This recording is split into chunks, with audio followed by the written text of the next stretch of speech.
Teman saya tanya, ada teman yang memang teman yang di pemerintah juga, dia bilang, "Itu menurut kamu gimana atasinya? Kita bingung loh mau ngatur makan siang di semua sekolah seperti itu." Saya bilang, "Kalau saya langsung selesai. Caranya gimana? Duitnya berapa? Kasih ke emaknya masak sesuai yang anaknya suka." Bayangin kalau satu anak dapat 50.000, kalau dia punya 3 anak dapat 150.000, tinggal sekolah kasih menu. Lo mesti ada daging, ada apa gitu ya. Kalau enggak duitnya gua cabut nih. Sudah.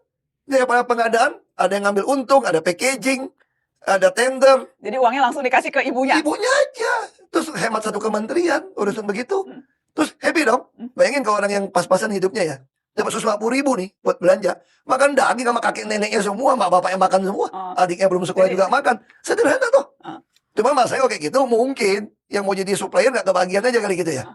Makanya cara Ahok orang gak suka kan.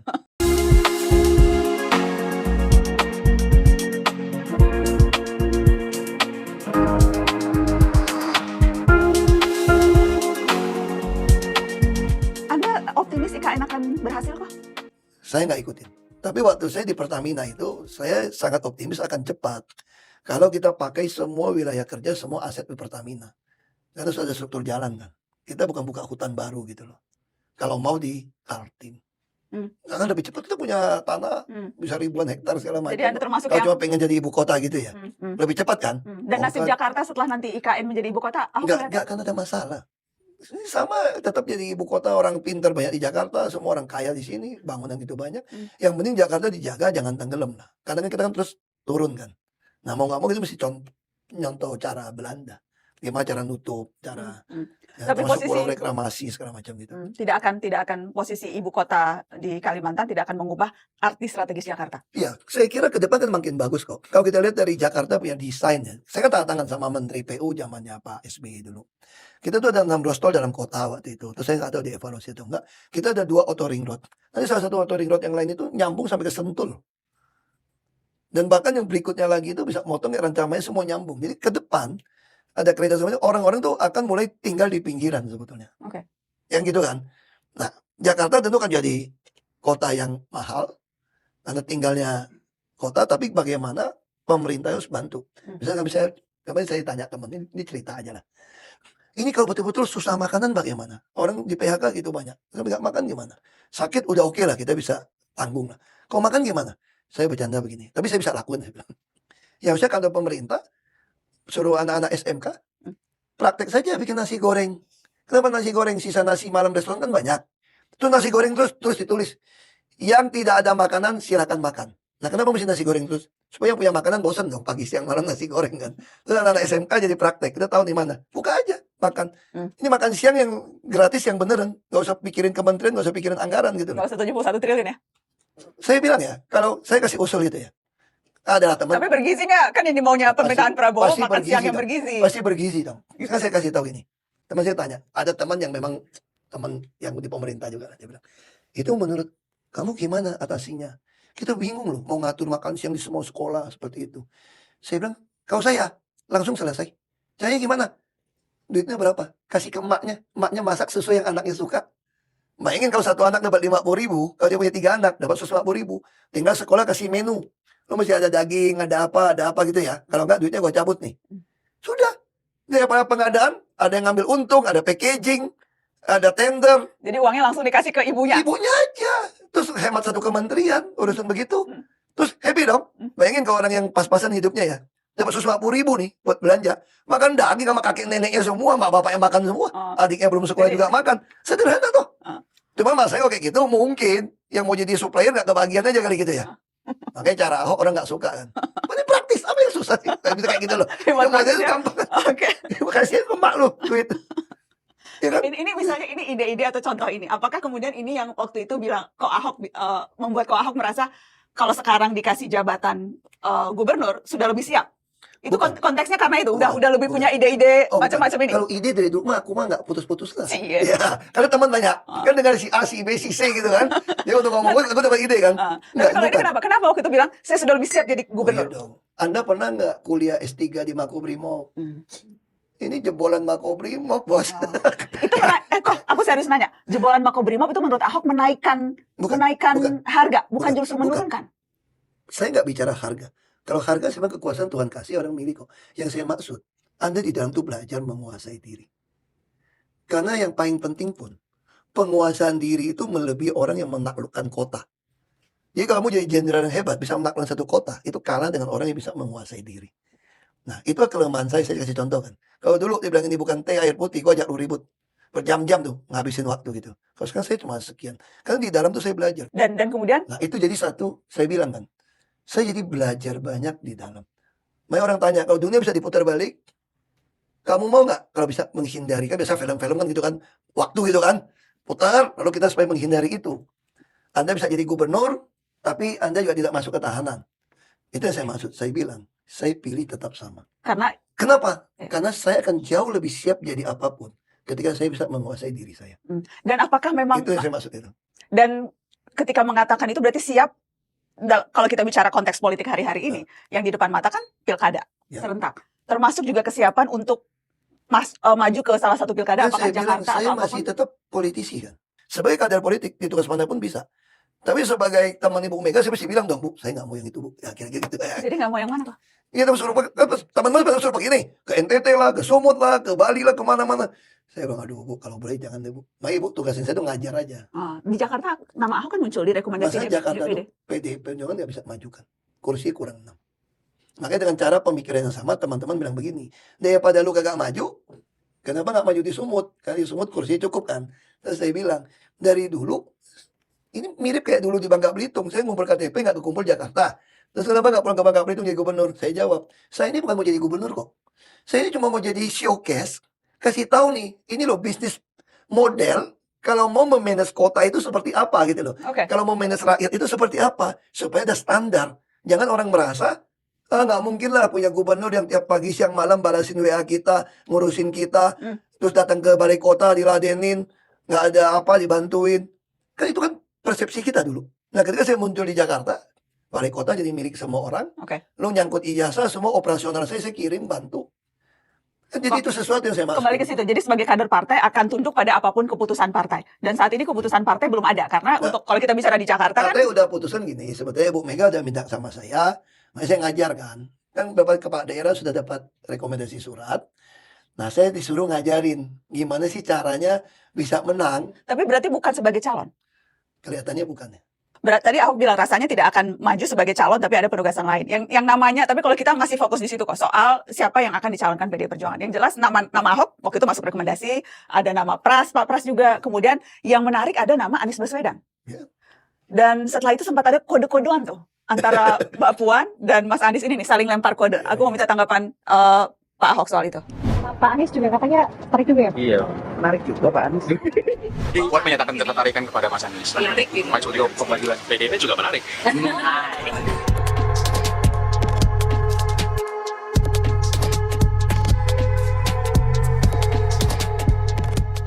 Bagaimana membaca saling lempar kode ini ya kok? Pertama harus tahu dulu konsep PDI Perjuangan. PDIP ini adalah partai kader dari sejak Bung Karno dirikan. Kita ini ada partai ideologi. Jadi bagi partai yang demokratis tentu akan menampung dari seluruh pemilih mau siapa. Makanya disitulah nama Pak Anies juga ikut terjaring untuk dimasukkan. Nah soal nanti seleksinya bagaimana, tentu partai punya kriteria-kriteria untuk menentukan. Dan tentu sebagai partai kader, partai tentu akan lebih utamakan kadernya sendiri daripada orang luar. Itu yang saya tahu secara partai politik seperti itu. Tapi dalam perhitungan real politiknya karena memang tidak ada satupun partai di Jakarta yang bisa maju sendirian, Betul. harus berkoalisi. Betul. Dan mungkin saja dalam proses bargaining politik itu ada take and give, termasuk salah satunya PDIP. Saya nggak tahu putusan DPP seperti apa, tapi yang sepanjang yang saya tahu sebagai partai kader, itu PDI Perjuangan itu tidak pernah mengorbankan prinsip ideologi dibanding pragmatis. Saya ambil contoh begini, waktu kasus saya, itu dari popularitas 70 sekian persen, karena ada tersangka penista agama kan merosot habis. Waktu merosot habis, tentu secara politik, secara kajian, PDI Perjuangan harus mendrop saya. Ganti dengan Bu Risma, sempat keluar di Tempo gitu loh, siapa gitu loh. Tapi bagi Ibu Mega, dia mengatakan, kenapa tidak Ahok? Ini hanya merosot kan cuma karena tekanan massa, karena ada semacam tuduhan yang belum terbukti juga di pengadilan kan. Nah ini nih konsep Ibu Mega nih. Terus saya bilang sama Ibu, Bu, Kalau saya maju, PD Perjuangan pasti kalah, Bu.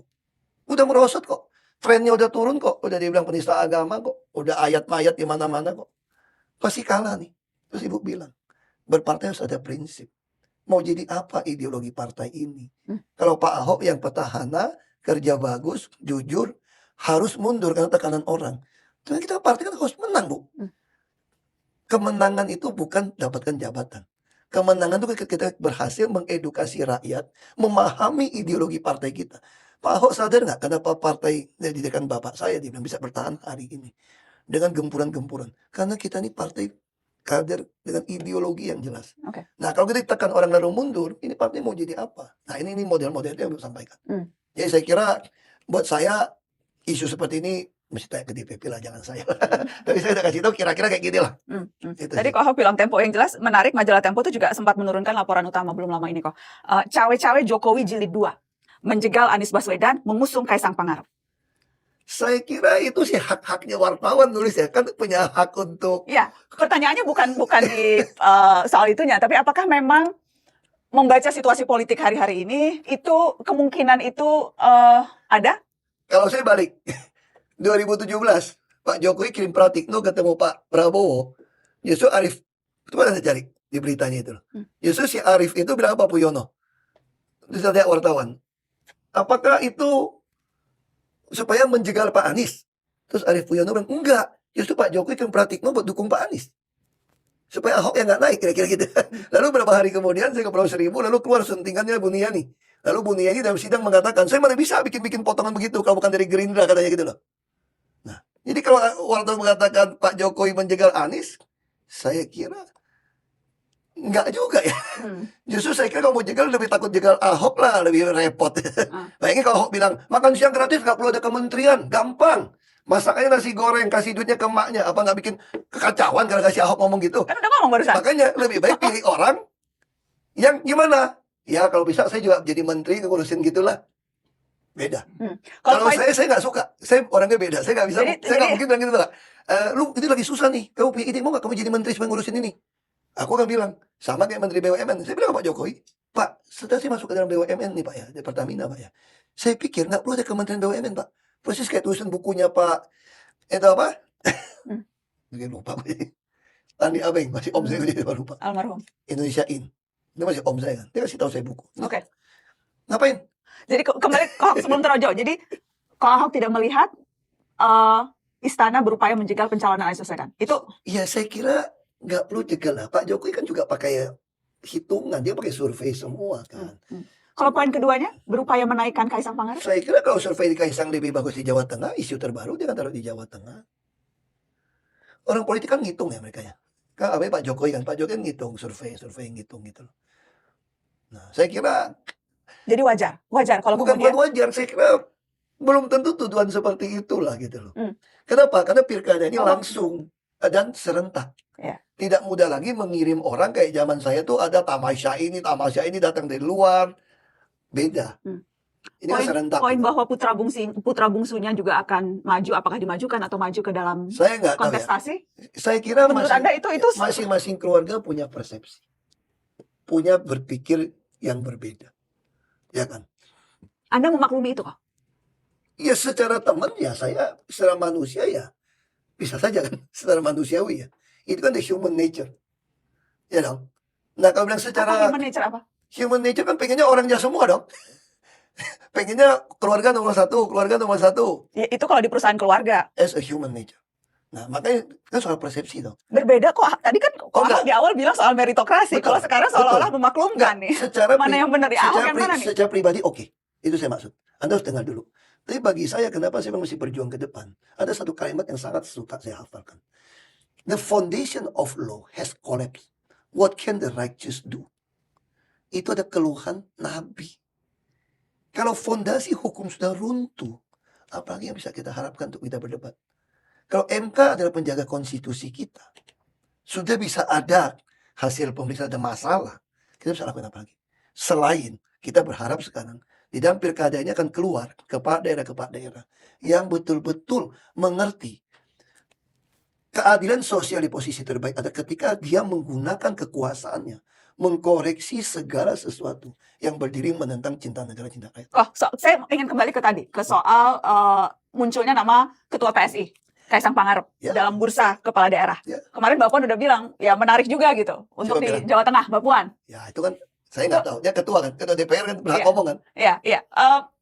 Menurut Ko Ahok, apa sih kriteria minimal yang harus dimiliki orang yang mau jadi kepala daerah?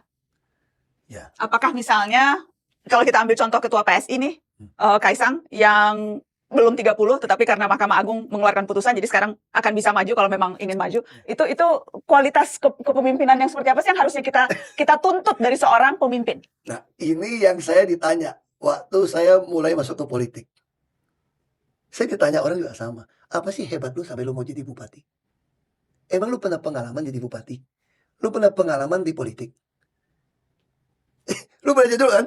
Terus saya bilang, saya pengalaman melayani di gereja. Kenapa? Keluar duit, keluar waktu dimaki-maki orang. Gue cuma kerja pagi siang malam gak terima duit, ngurusin orang meninggal, lahir semua.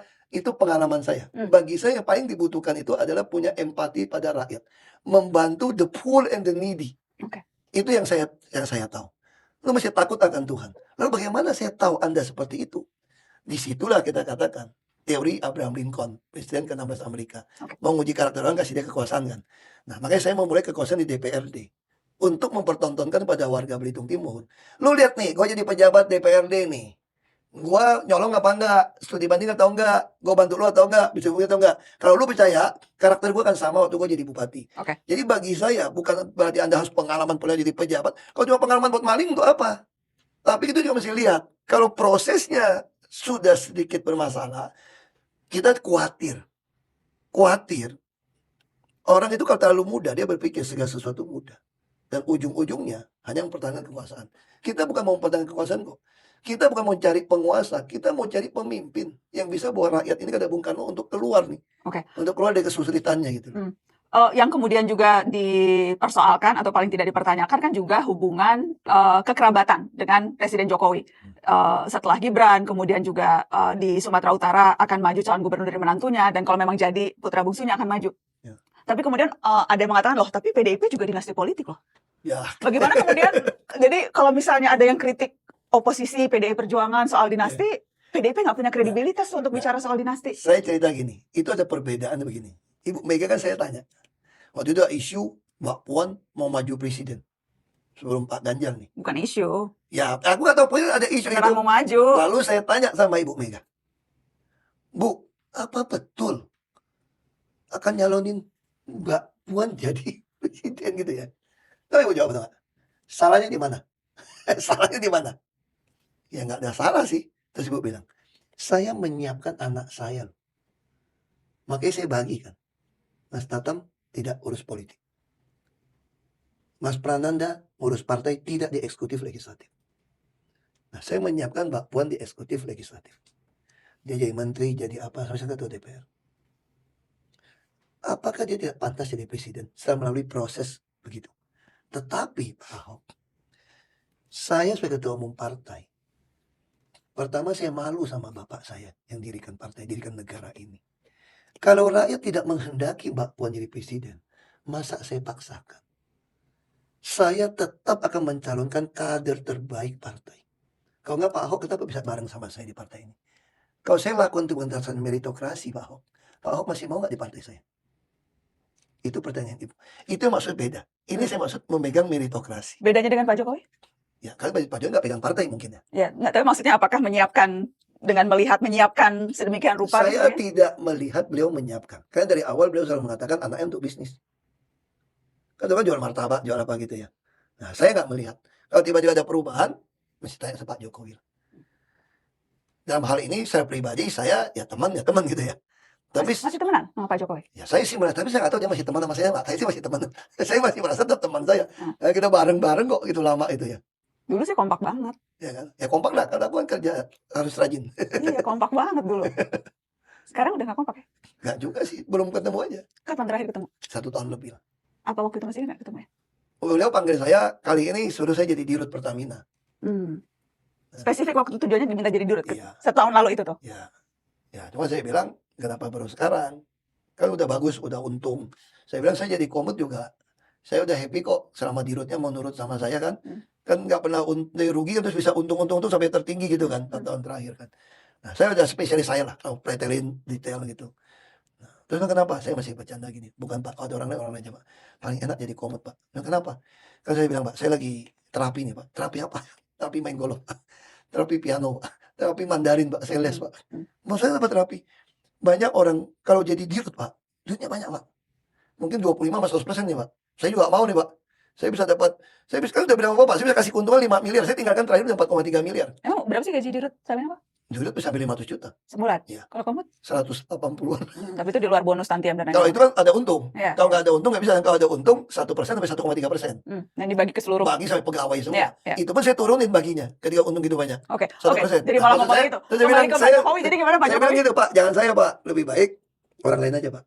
Karena yang paling bahagia jadi orang tuh ada duit ada waktu Pak. Kalau saya jadi dirut ada duit gak ada waktu Pak. Makanya saya kurang minat saya bilang. Enggak mesti telepon. Ya, terus saya mesti tanya situasi dari ibu, ternyata ada hubungan yang serius. Saya tadi juga kayak orang saya tanya kan, Bu, ini kan saya di tengah dong. Bu, sama Pak Jokowi itu main sandiwara atau serius ya Bu? Saya bilang gitu. Saya kan nggak tahu nih. Itu kata ibu, serius? Waduh, serius saya kan mesti kejepit dong. Terus saya tanya lagi sama ibu, Bu, kalau gitu saya masih bisa ketemu Pak Jokowi nggak? Ya bisa dong, kan temannya. Ini kapan ini pembicaraan ini? Tahun lalu nih. Oh, tahun lalu ketika terakhir Iya, ketemu. iya. Oke. Sekarang juga ibu kan larang. Terus dia bilang, kemarin boleh ngomong sama Pak Pramono lagi makan. Lagi udah, ada ketemu Pak Jokowi nggak? Ada panggil nggak? Belum tuh, gue bilang. Mau tapi Terus apa? ya teman oke aja kan. Terus ibu, Kalau memang ketemu Pak Jokowi mau ngomongin apa nah, sekarang? itu yang saya tanya sama Ibu Mega. Ngomong apa, Bu? Saya tanya sama Ibu, Bu, kalau saya ketemu Pak Jokowi itu saya mau ngomong apa ya Bu ya? Terus apa Terus ketemu? dia bilang, ya ngomong biasa ngomong apa? Yang ngalor ngilur lah, ngomong yang lain keluarga. Tapi tetap, ya bukan Bu, pasti dia tanya soal politik nanti Bu. Saya mesti jawabnya gimana? Kata Ibu, ya jawab aja kayak pakai teman katanya. Hebat tuh saya Ibu. Jawab aja, kayak teman. Terus kamu nggak dipanggil kan? Terus kata Ibu, itu kan presiden, walaupun teman kan presiden. Yang mesti Pak Ahok lah yang minta ketemu, masa tunggu dipanggil. Oh, tapi menarik tuh omongan Bu Mega. Karena kan terkadang Bu Mega ini susah dibaca kok. Kode-kodenya banyak. Ini aku nemu satu omongan Bu Mega di Rakernas yang minta tolong Ahok terjemahkan. Nah, ini maksudnya Bu Mega apa sih kok? Ini coba kita dengar. Lah ini kan juga kan sikap politik partai berada di dalam atau di luar pemerintahan gitu kan. Lah iya, lo enak ay. Kalau menit ini saya ngomong, hihi. Kan harus dihitung secara politik, no. Enak aja. Jadi kan ini pasti wartawan kan yang ditunggu iki sikap dari Rakernas. Tadi pagi saya baca Kompas ya gitu, akan menentukan sikap aku sambil sarapan gitu kan, aku bilang enak aja ya dong, gua mainin dulu dong. Gua mainin dulu dong. Bukan mau mainin yang negatif. Apa maksudnya kok? Sebetulnya Ibu dalam Rakernas itu kan kita kan ikut yang ada yang buat wartawan sama nggak buat wartawan kan. Sebetulnya Ibu tuh lagi ngajar para kader. Ibu tuh marah. Kader ini ngomong di media pakai oposisi lah, pakai koalisi lah. Jadi Ibu bilang, kalau orang di PDI Perjuangan masih gunakan kata oposisi koalisi, sebaiknya jangan jadi ikut PDI, keluar aja. Ini negara ini bukan parlementer. Nah, dia tadi nggak di wartawan sih, cerita panjang lebar. Kita kalau parlementer, kursi sedikit pun, begitu kita tarik kan bubar. Ya. Kalau negara ini enggak, kita udah pilih presiden, kalau udah kalah, betul kasih penuh kuasa pada presiden. Oke, mungkin bukan soal istilah, tetapi apakah akan masuk ikut membantu dalam Nah, pemerintahan itu yang- atau berada di luar Itu yang pemerintahan? Ibu bilang. Kenapa putusan akan diputuskan beliau? Beliau mengatakan, saya ini masuk semacam tim inti beliau lah ya. Nah, jadi kita mungkin tiap 1 bulan, 2 bulan kumpul. 10 orang yang Pak Mahfud ngomong gitu loh. Termasuk sama Pak Mahfud gitu saya. Nah, jadi beliau tuh ingin membantu Pak Prabowo. Situasi sekarang kan global begitu ini. Dengan pengalaman yang ada ini, sumbangsinya apa? Karena kalau dari parlemen, DPR kan nggak bisa. Tapi membantu di sini jangan diterjemahkan harus jadi Bagian dari pemerintahan. menteri. Karena dalam sistem tata negara kita itu, kalau menteri dari koalisi, kekuasaannya sama. Kira-kira gitu loh. Satu menteri berhenti, bubar nih. Kalau kita kan enggak, kita betul-betul prerogatif presiden. Oke, jadi membantu Makanya di dalam situ ada konteks- motif Bu Mega, dia pengen kita membuat kajian-kajian bantu minimal Mungkin nanti akan kasih ke Pak Prabowo lah. Harusnya solusi seperti ini. Soal dia terima nggak terima itu kan haknya presiden. Beda dengan parlementer kan. Hmm. Nah kalau soal masuk nggak masuk, saya nggak tahu. Tapi kalau saya melihat omongan ibu itu semua ya, buat ibu kita dulu lebih susah kok. Zaman SBY ya 10 tahun nggak masuk di dalam.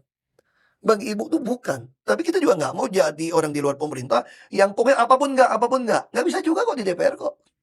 Nah minimal kita jangan ikut-ikutan kalau ini ada salah jalan, salah konsep. Ya kita jangan ikut-ikutan lah. Misalnya makan siang gratis mau bikin menteri, kita nggak bisa cegah. Mau jadi menteri jadi 40, mau 100 nggak bisa cegah kok. Tapi minimal kita bisa sampaikan solusi itu tuh ini loh.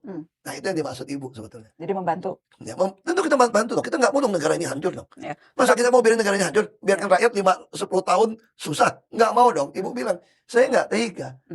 Makanya saya bilang gini, orang tanya sama saya, kenapa kamu suka ikut ibu? Pertama, kayak ibu saya.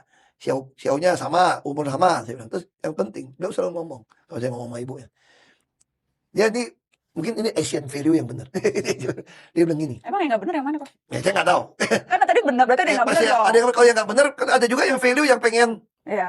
dapat nama menghalalkan segala atau judi segala macam kita nggak tahu nih atau korupsi kita nggak tahu. Dinasti politik itu Asian values yang benar apa nggak? Di Amerika juga sama ada dinasti politik. Cuma dinasti politik dalam pengertian itu proses kamu naik rakyat pilih. Ya kan itu sesuatu yang beda kan. Jangan Kalau di sini mengkotak-katik sesuatu yang untuk meloloskan seseorang. Itu sesuatu yang berbeda ya. itu bukan Asian values. Nah, itu beda. Ada satu Asian value yang saya anggap ini lebih benar. Kenapa orang ASEAN itu rata-rata jarang berani buat macam-macam? Karena dia takut nama leluhurnya rusak.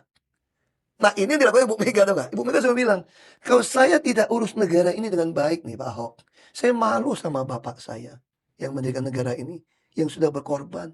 Saya harus jaga nama baik bapak saya. Nah itu yang selalu saya diajarkan tuh nggak? Oke. Kita diajarkan leluhur kita kan, apalagi orang Chinese, anggap leluhur tuh masih doa, masih tungguin, jagain kan kita kan. Jadi kita tuh nggak berani ngelanggar, mencemarkan nama leluhur. Oke. Itu sih yang saya pikir. Daripada ngarepin harta itu not good lah.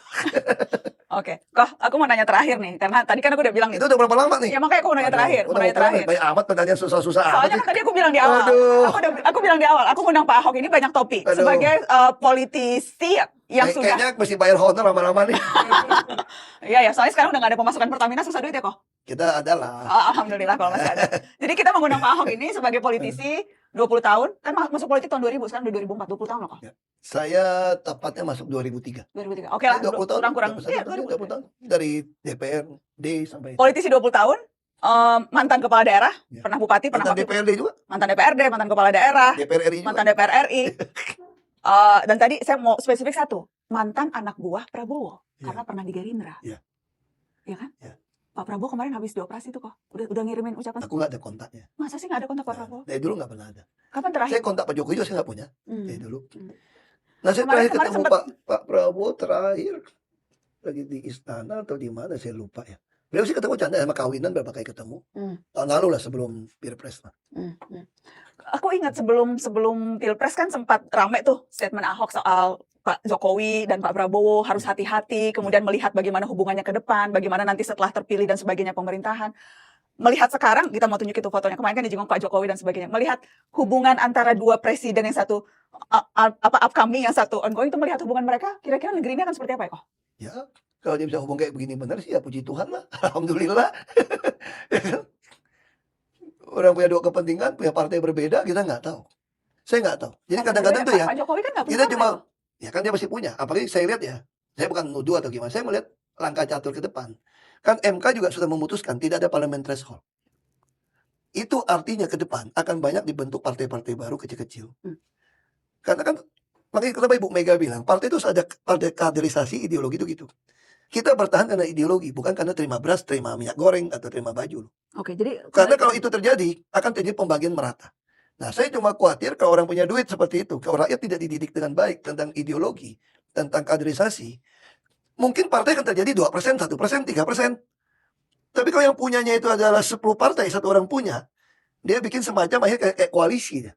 Dia yang pimpin. Kan? kembali ke tadi, jadi Kok Ahok melihatnya ke depan percaturan politiknya gimana? Saya kira perjalanan ke depan akan banyak partai politik muncul-muncul. Bisa saja Pak Jokowi yang mimpin itu semua kecil-kecil digabung. Katanya kan mau pensiun, udah bangun rumah. Nah, saya nggak tahu. Saya cuma nebak aja. Menurut Anda? Kalau lihat menyiapkan anak menantu tetap di eksekutif, Berarti beliau juga punya persepsi. Mungkin beliau juga ngerti nih teori Martin Luther King Jr. nih. Kekuasaan kalau nggak ada kekuasaan kan kurang darah dan sentimental. Mungkin ya, saya nggak tahu. Saya nggak tahu. Mungkin.